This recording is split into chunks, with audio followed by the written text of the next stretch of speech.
Thank you, Mr. Chairman. Ms. Baker, Mr. Lewis, Congress has never let the FCC's auction authority lapse.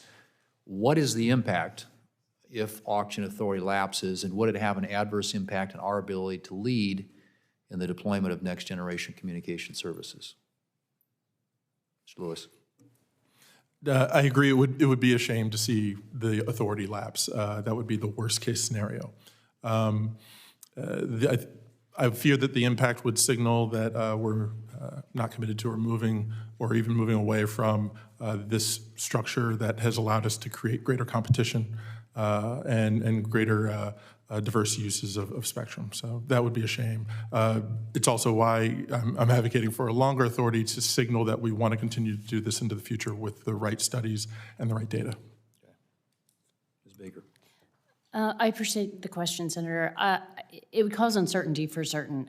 We don't know about licenses. We don't know about auctions. If they're not able to hold auctions, then we're not going to be able to continue to build out 5G. That has an effect on our global competitiveness. So we all want a strong and powerful FCC. It's why I'm for an 18-month extension of auction authority so we don't have to deal with the uncertainties that might happen if it lapses. Okay, and so very quickly, I mean, I mentioned this in my opening statement, but I believe it's critical to get our wireless ecosystem fueled, which is why I support that short-term extension as well, while we're working on the longer-term pipeline bill. But very quickly, you support the short-term extension. Mr. Lewis, you do not. Is that correct? I prefer a longer extension, even a permanent authorization. Yeah, I think we all do, but I think that maybe not be an option. Ms. Baker, could you talk about the regulatory certainty provided to commercial entities when Congress provides the FCC direction, I should say, on particular spectrum bands, similar to what we did under the 2012 Spectrum Act? Are there any other benefits to Congress mandating what spectrum bands are auctioned? Thank you for the question. It's an important one. I think we all want a longer-term authority for the FCC, but it's important that bands are tied to this longer-term auction authority.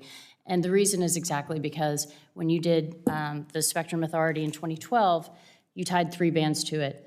Those bands got done. The next, as we've heard so far today, the next bands are going to be more complex. They're hard. We've targeted the lower 3, as you have in the Spectrum Innovation Act. That's our #1 goal. It's prime mid-band target spectrum. It's adjacent to the 3.45. It'll allow wider channels, better throughput. But we'd like to see the 4 gigahertz and the 7 gigahertz added as well. They're all government bands. Government has 2/3 of the prime mid-band spectrum right now. Not very many government agencies wake up and say, I'm going to repurpose my spectrum for commercial access today. So I think it's really important for Congress to mandate those auctions, for us to make sure that we motivate and that these auctions actually happen so that we can keep up with the rest of the world. I also think it has the side benefit, as you specified in the AWS-3 auction, to have the proceeds found FirstNet. So Congress gets to dictate the priorities of the proceeds if they specify the bands. In the last 2 years, we've had $100 billion in spectrum auctions, and none of those have gone to congressional priorities. So I feel pretty strongly that a long-term spectrum authority is good, but it needs to be tied to specific bands. Okay. And could you quickly comment, because there's a proposal up here by the Democrats, which could be voted on as early as this week, to tax book income. And I know the way that spectrum is treated under the tax code allows it to be amortized over a period of years. What impact would this tax have on providers of wireless services? Thank you for the question. It's a really big deal for our industry. As currently structured, the tax provisions undermine pretty much everything we're talking about here. We are building out 5G twice as fast as we built out 4G, and that's to the tune of $60 billion on infrastructure in the last 2 years. A 15% tax on the $200 billion in spectrum investments, that will absolutely, when it's retroactive and it's a surprise, it will absolutely slow our build out. It will slow our closing the digital divide.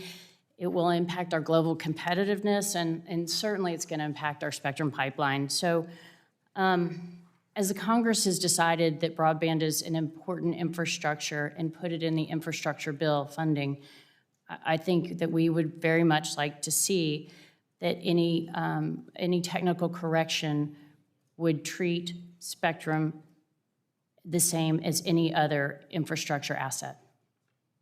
Okay. And presumably, and I think when the tax code in the 2017 Act was passed, it was passed with an idea in mind to encourage companies to invest in building out new technologies and that sort of thing. And so this isn't, as has been suggested, closing a loophole. This was a specific design when Congress passed the tax bill. Could you speak very quickly? My time, I think, has expired, but there's a lot of funding, as you point out, being made available to construct and deploy fixed and mobile networks. Could you talk about whether or not you support efforts to streamline permitting requests so that consumers can reap the benefits of these new technologies more quickly? And I, as you know, I think have a bill that would provide for that. But how much of an issue is that when it comes to building out these new technologies? As you know, we support your bill strongly.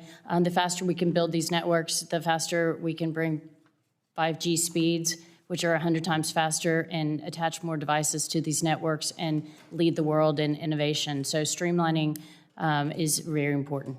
Okay. Mr. Chairman, my time's expired. Thank you. Thank you.